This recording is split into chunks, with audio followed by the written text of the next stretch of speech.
And now, I am especially delighted to introduce our impeccable awardee.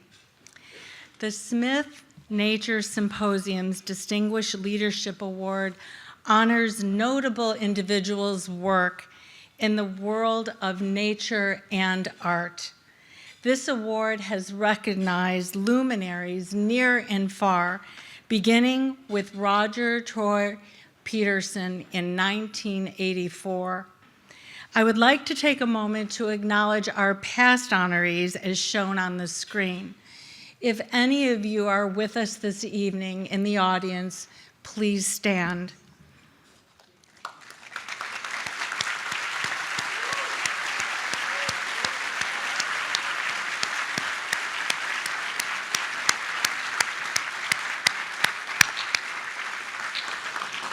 Each of these individuals have made a significant advancement to our society, and we thank them for their everlasting contributions. We especially remember our 2018 honoree, Robert Redford, who passed last month, yet has left an exceptional legacy on behalf of the environment and the arts. He believed, and I quote, "The glory of art is that it can not only survive change, it can lead it." This year, we are thrilled to honor Dr. Robin Wall Kimmerer with the Distinguished Environmental Leadership Award. Dr. Kimmerer embodies a deep wisdom of the more than human world and calls us all into this way of knowing. She is a mother, scientist, decorated professor, and enrolled member of the Citizen Potawatomi Nation. A New York Times bestselling author and MacArthur Fellow, Robin has written numerous books, including, most recently, The Serviceberry, Abundance and Reciprocity in the Natural World. She is a distinguished teaching professor of environmental policy at the State University of New York, and the founder and director of the Center for Native Peoples and the Environment.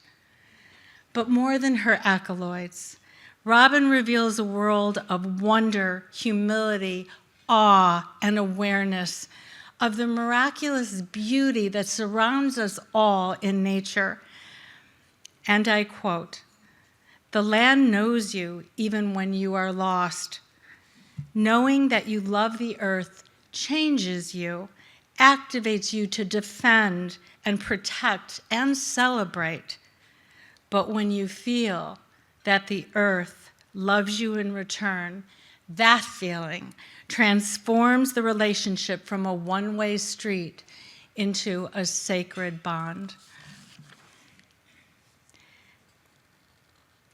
Dr. Kimmerer's most recent book invites us to embrace Indigenous knowledge through the idea of the gift economy, one fueled by gratitude and guided by nature. She writes, "The Serviceberry shows us another model, one based on reciprocity rather than accumulation, where wealth and security come from the quality of our relationships, not from the illusion of self-sufficiency."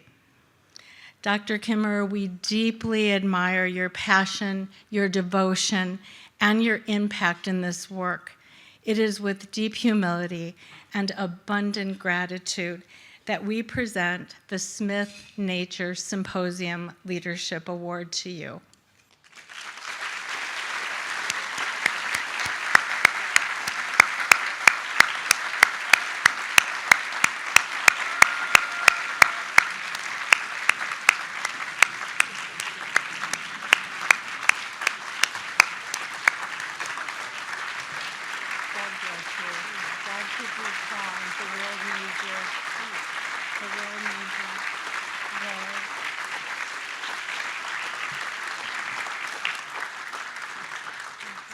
Thank you.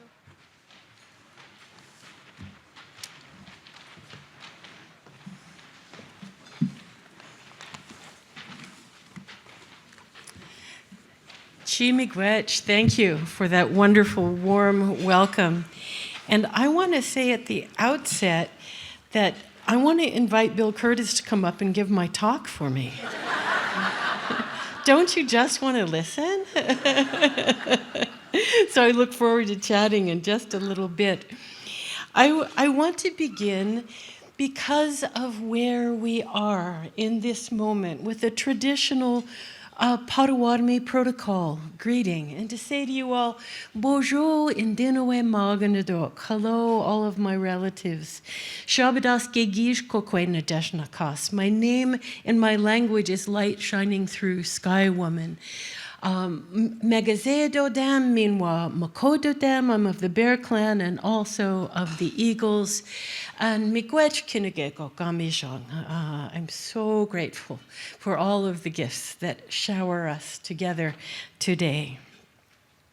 It's also part of our traditional protocol to always begin with gratitude. And so when we think back, when we first put our feet on Mother Earth, on Shkokmikwe this morning, that we were showered with gifts. We had food to eat. We had beautiful morning air to breathe, the sound of geese, the companionship of clouds and oak trees. Gratitude for each other, for the privilege of our shared work in support of the living world and on justice for one another, and gratitude for the Potawatomi peoples whose homelands we meet today. You know, it's always deeply moving for me as a member of the Citizen Potawatomi Nation to be here in the land of my ancestors. In my own family history, we remember that my great-great-great-grandmother and grandfather, Nokmasan Mashomas, met at the Treaty of Chicago here. As you know, the Treaty of Chicago led to our removal from these abundant homelands. But we are still here. We are still here, and we remember. And so I offer so much gratitude to my Potawatomi ancestors in whose homes we stand. You do know that Chicago is a Potawatomi word, right? Yeah. Jagog. Jagog is a skunk. Chicago actually refers to the smell, but not so much the smell of skunks, but of the wild onions that grew on the beautiful prairies here on the lake shore. And when we give our ongoing gratitude, we also remember that when at the close of our words of giving gratitude, that we want to live in such a way that there will come a time, maybe tomorrow, when we hear the land be grateful for us. It is such a privilege to be here with you celebrating the Brushwood Center. I have learned so much just this evening about your beautiful, truly transformative work, and I couldn't be more honored by this award because I feel so aligned, not surprisingly, with your mission to connect people to the natural world. You know, I work as a restoration ecologist in my science career. And it doesn't take very long in restoration ecology to realize it's really not the land that's broken. It's our relationship to land that is broken. And so our work is as much to heal relationship as it is to heal the land. In our Potawatomi ways, we're reminded, we have this old teaching, what we call our original instructions, is that in return for the gift of being here in this paradise in which we live, every one of us was given a gift to bring here with us. But that gift is coupled to responsibility. You know, when you hear a thrush singing, that gorgeous silvery song, they were given that gift of that wonderful voice, but also, I'm looking at you, but also the responsibility to sing up the sun with gratitude. That gift is coupled to a responsibility. The stars were given that gift of a beautiful sparkle, but they were given the responsibility to remind us of our stories and to guide us home at night.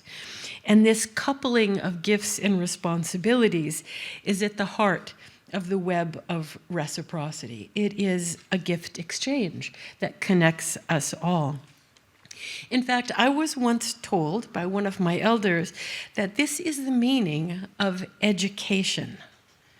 And we think a lot about education and the beautiful work that happens in learning on the land and learning in community.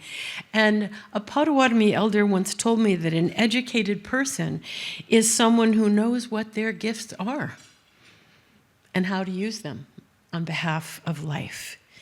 Gifts and responsibilities. As I look at the work of Brushwood, you are educating people to recognize and practice their own gifts, of thinking about the gifts of the natural world and how our human gifts can be given back with art, with science, with music, with language, and with hands in the soil. And we celebrate the gifts of the earth that are so freely given to us by Shkak-Mikwe, by Mother Earth. They are not given to us to become our private property. They are given to us as our common inheritance, a common gift and responsibility. And, you know, I am a Potawatomi woman, but I live today in what is now called New York State in the territory of my Haudenosaunee neighbors. And so I want to share with you this evening just a little bit about a relationship between Potawatomi, Anishinaabe, Three Fires Confederacy people of this territory and my Haudenosaunee neighbors. Because we all live together here in this beautiful garden of the Great Lakes, the Haudenosaunee to the east and Anishinaabe to the west. And though we speak different languages, we have different life ways, we also have a lot in common. We also have an old history of conflict. And long before settlement, our two peoples had to come to an agreement of how it is that we would live side by side in these forests and by these lakes. And that agreement was memorialized in the exchange of treaties, a document that was written in wampum beads, purple and white quahog shells. My Haudenosaunee neighbors still hold that wampum belt. My Potawatomi leaders still hold their copy of that wampum belt. It is called the Dish with One Spoon Treaty. In fact, where we stand is known as the Dish with One Spoon territory. Did you know that? I thought not. Shouldn't we be asking ourselves why? You don't know that, if that is a treaty that governs this land? Let me tell you what the treaty belt looks like. The Nagan Gebejik Mkwan, the Dish with One Spoon treaty belt. In the center of the white belt, which is about this long, there is the purple shape of our traditional feast dish. And the meaning of that dish, written in this treaty, is the recognition that Mother Earth fills a bowl for both of our nations. And that our nations agree that despite our differences, we are all fed from that same bowl that Mother Earth has filled for us. And we agree that we will keep it clean and that we will keep it full. Because we know that everyone, human and more than human, suffers when that bowl is empty. But in the center of that dish, there's a white bar. And that white bar represents the spoon by which we take from that one dish that we share. Now, please notice that this is a treaty between two confederacies and therefore multiple nations.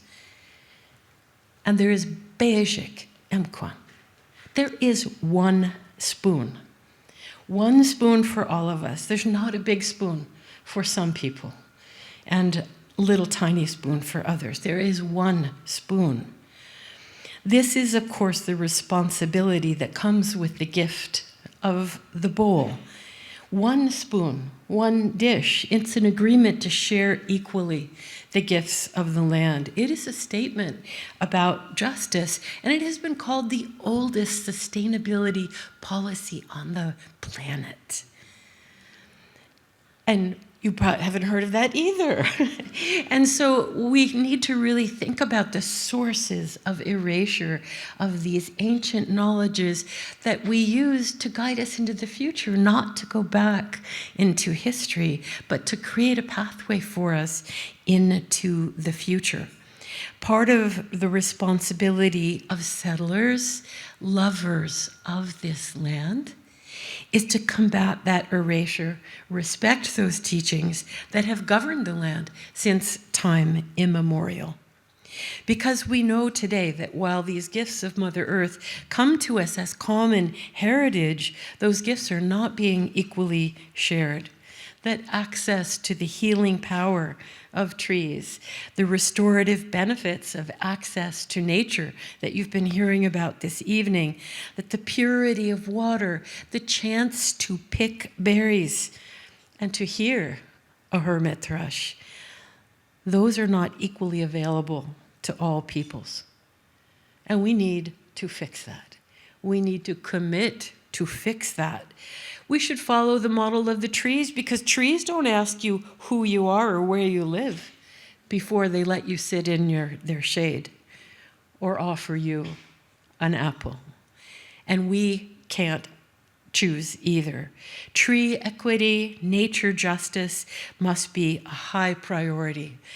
And so I feel so deeply aligned with your mission of intersectional environmentalism and the commitment to the healing, the harms of colonialism and social and racial injustice, and being medicine for the relationships between people and land, to cultivating and growing justice through science education, art participation, music, to foster deep connections. And I am so deeply grateful for the model that you all have set for others to follow, for the heart and the justice and the beauty of this work.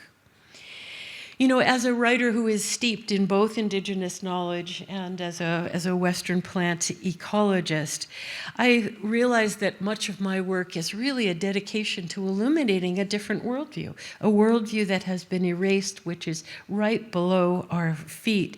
This notion that when we engage in environmental education, we are not just teaching about the land, we are learning from the land. And this is our challenge, to recognize those gifts of the land. And if the land is our teacher, how can we be better students? It's probably what our teachers have been saying to us all along, and that is, pay attention. Paying attention. And when we really think about that focused convergence of our senses, our intellect, and our feelings, paying attention has actually become a pretty rare experience for many of us, right? And one of the quotes that both terrifies me and motivates me is knowing that the average American school child can recognize 100 different corporate logos and fewer than 10 plants. And when you look at the list of what are the plants that they recognize, one of the plants is Christmas tree. So as a botanist, I would say that's 9 plants that they recognize. And when you look at that statistics, we recognize, we already know this, that our attention has been hijacked, being bought and sold by corporations. And so is it any wonder that we live in a society that recognizes legal personhood for corporations and no legal standing at all for oak trees or blue jays? And here is a powerful need for changing our relationship to the living world. In a world that gives us maple syrup, spotted salamanders, sandhill cranes, shouldn't we at least be paying attention? Because paying attention is an ongoing act of reciprocity. It is the gift that keeps on giving, in which attention generates wonder, which generates more attention, and I believe more joy. Paying attention to the more than human world doesn't lead only to amazement. It leads also to the acknowledgement of pain, especially in this time. But this too, friends, is a gift, because when we have fallen in love with the living world, we will not be bystanders to its destruction, because attention becomes intention, and intention coalesces itself to action. To finish, I want to just think about a recent climate report which contained what might be thought of as good news. I know you're looking, really? Tell me about that. And the good news is that we have all the scientific knowledge that we need to address climate catastrophe. We have all the technology we need. We have all the governance structures and policies to make the radical shifts that we need to protect this paradise. We know what to do, but we don't do it. So what is the missing piece that seems to have us as a society virtually paralyzed? I think that one contributing factor is that we're trapped in an old story, and we have not yet found a new one to guide us. The old story that thinks about land as rights, as property, only as capital or natural resources, that's a worldview that we need to leave behind to move to a worldview in which land is understood as a web of relationships, a web of interdependence, where land is not natural resources. Land is the library, it's the teacher, it's the pharmacy, it's the home of our relatives, it's our connection to our ancestors, and it is our connection as the place where we can answer the question of what kind of ancestor do we want to be. And never to think about a land as a property right. Rather, it's the place where we exercise our responsibility to this beautiful creation, to land as sacred. This seems to me to be part of our work, not only to restore, but to re-story. From treating land only as a source of belongings, to remember that it can be our deepest source of belonging. Thank you, Achi Miigwech, to Brushwood for this wonderful honor and for nourishing that sense of belonging for all the peoples of this place. Mi'u, Miigwech Bisandawayak, thank you for listening. I have the question here from Victor Hinojosa. He asks you this: how do we transition our current mindset in all walks of life from the current idea of more is better to the more sustainable ideal of only what we need? How do we start creating this idea of reciprocity in our communities? Thank you so much for that question and for your beautiful presentation. The student presentations were so wonderful, weren't they? And yeah. And what we're really talking about, of course, is trying to cultivate a culture of enoughness, because we know that when we have enough, that enoughness can come, it creates abundance because we're sharing what we have. And I think this is where this notion of restoring comes, to remember that this idea that we have to have more, that we constantly have to consume in order to be happy. brushwood folks who have walked on the trails, what about the stories and the witnessing that you just heard? That isn't about consuming something, right? That's about being in relation with. So I think it takes attention to enoughness and to recognize that, well, why do we want more, more, more? What in my society and in my culture we call sort of windigo sickness of always wanting more, more, more. But I think it's because we want the security. We want to be taken care of. And you could have security by consuming too much, but look at the cost of that across the earth. You could also have security by sharing. You could also have abundance by sharing. And I think it is small community networks of mutual reliance that help us move toward that. I think, Victor, if you're here, you like that answer? Okay. Hey, thanks, man. Okay, Bill?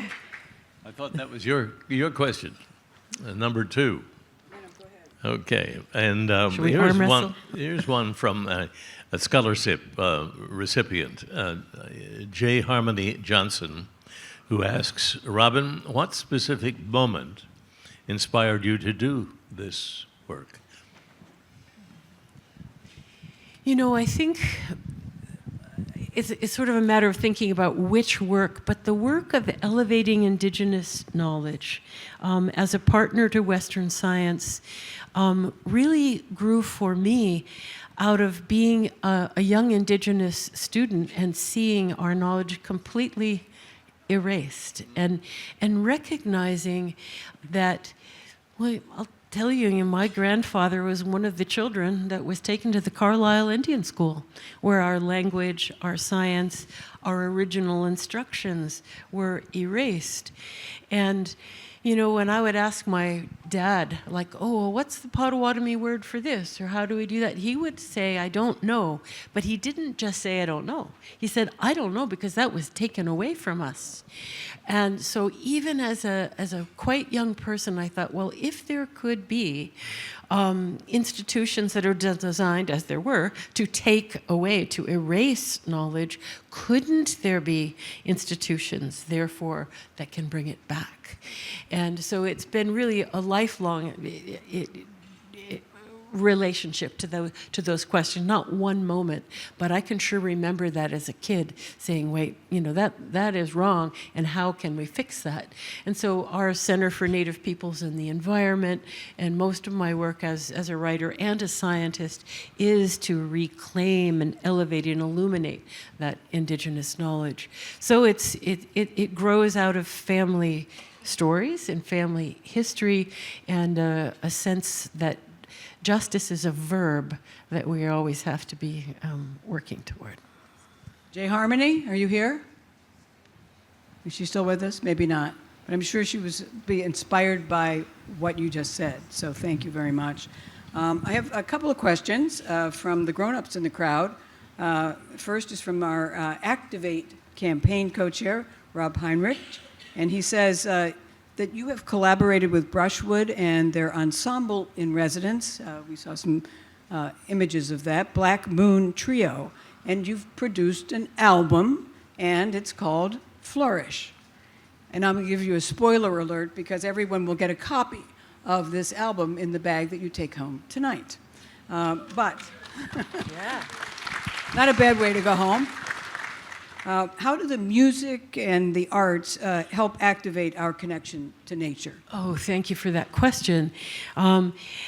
Because, again, you know, in the scientific community, I love it when scientists come together and say, you know, information isn't changing people's minds. Right. We see that. What is it that changes people's minds? It has to be from the heart. It has to be an emotional, relational. Compassion changes us.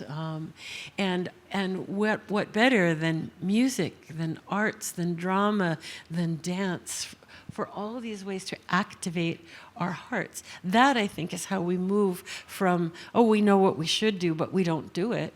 Well, but when you're filled with that love for your community, for your land, you know what you have to do. You are not going to stand by and let bad things happen. So I am so grateful to the musicians who produced this. Wait till you hear it. They sent me a CD. It's so beautiful. I'm so grateful for that. But music more broadly, art more broadly, especially with community participants, I think changes our heart. It builds the dare I say it, political will to make change because our hearts are changed. It's a great answer. I know whenever I hear any music, I always want it to be behind me when I'm talking because it changes the way you feel. Absolutely. Absolutely. Bill, I think you've got one.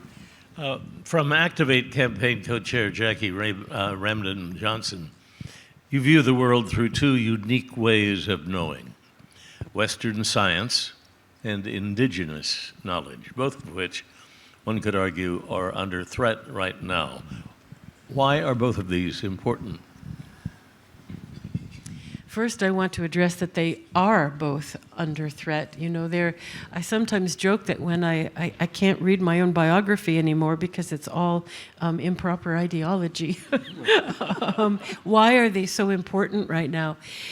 Let's first think about the ways in which science is under attack. And science, of course, provides us with the understanding of the complexity of our problems and the solutions that we can move forward that are validatable, real solutions. So I think all in this room would agree, we need Western science. Indigenous knowledge, indigenous science is inclusive of this analytical, observational understanding of the living world, of nature and of human nature. But it's more than that, because indigenous knowledge is coupled to values. You know, as a Western scientist, my whole career, and I bet there's a lot of scientists in the room as well, we are told that our science has to be purely objective, and it can't be coupled to values or emotion, right? And there's real import for that. But that kind of science answers true-false questions. It's really good at answering hypotheses of true-false. But the questions that we face are a lot more complicated than that. We need not only intellect and that which we can measure and validate with Western science, but we also need to couple it to responsibility for that knowledge, to values. We need to engage emotional intelligence. We need to engage our sense of the sacred, that however we name that, in order to solve the really complicated problems that lie at this nexus of people and nature. So indigenous science is bigger and more inclusive than Western science. We need both of them, and both of them are under attack. Robin, I know there's a question that you would really like to have asked so you can answer it, and that is, what action can everyone here do to help move us toward the gift economy? What can we do? What can we do? You know, I give so many talks every year to audiences of all kinds, and this is how everyone ends, like, yes, I want to care for the land. I want to be in right relationship with the land. What can I do? One of the answers that I often will give is remember that gifts and responsibilities equation, and to say, what is your gift? We could write, you know, the 500 things to save the earth. It's already been done. But what's your gift? And how will you give it on behalf of the land? That's a gift economy. And one of the specific activations that we're talking about, and indeed going to launch tomorrow at an event at Brushwood, and is this notion that the gift economy comes from each of us, and that we can activate our gift by standing with the plants. The plants know what to do about climate change, don't they? They do. And we are, of course, deforesting, draining wetlands, et cetera, where we have betrayed the plants in a way. And I was giving a talk when talking about this very notion of what it is we should do, and I started to have this rant. Does that ever happen to you? And I thought, no, the worldview of drill, baby, drill is what is bringing us to the brink of catastrophe, not only environmentally, but socially and culturally and spiritually. And out of my mouth pops, well, we don't need drill, baby, drill. We need plant, baby, plant. And so this is our new activation.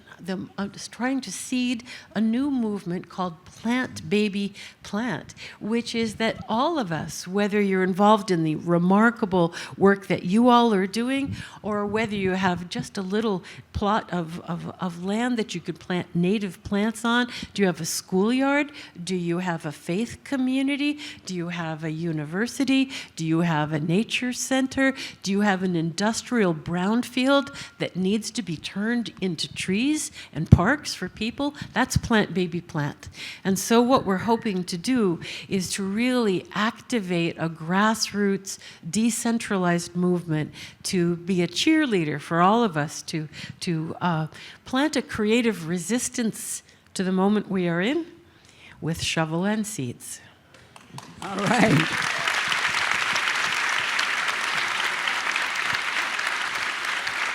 Robin, I have to say that with that answer and with all that you had to say, you certainly planted a lot here tonight, and I thank you for the gift of your being with us and for accepting our award and spending some time with us and your words as well. And I want to remind everybody, you just heard a little bit, that we want to encourage you to visit Brushwood's current exhibition. You can do it tomorrow if you wish. Before Dreams Are the Last Place Where We Find You. It's by Lydia Chesabwala, and you should visit Brushwood to see it. And now, I'm going to ask the sexiest voice in the room to do what we like to call housekeeping reminders. Oh. Make them sexy, Bill. And I was just thinking that we've already participated in the gift movement by our numbered last paddle program. Yes. So I could actually, if you'd like to continue that, or we could wrap it up tonight. I'm moved by what you have to say. I'd love to hear more, and would like to invite you to come out and visit. Sign me up. Where's my paddle? Housekeeping reminders: if you contributed to the paddle raise, thank you. You can check out using the QR code on the back of your program, or with staff at checkout at Nicholas Hall. And there is that special gift of gratitude as you depart. Be sure to pick up a Brushwood tote bag and a copy of Robin's book, The Serviceberry, and one of the first copies of her album in partnership with Blue Moon Trio. I'd like to hear that too. I think it's Black Moon Trio, Bill. Black Moon. Oh. You say it beautifully, but you said it wrong. It's good to have a producer you're married to.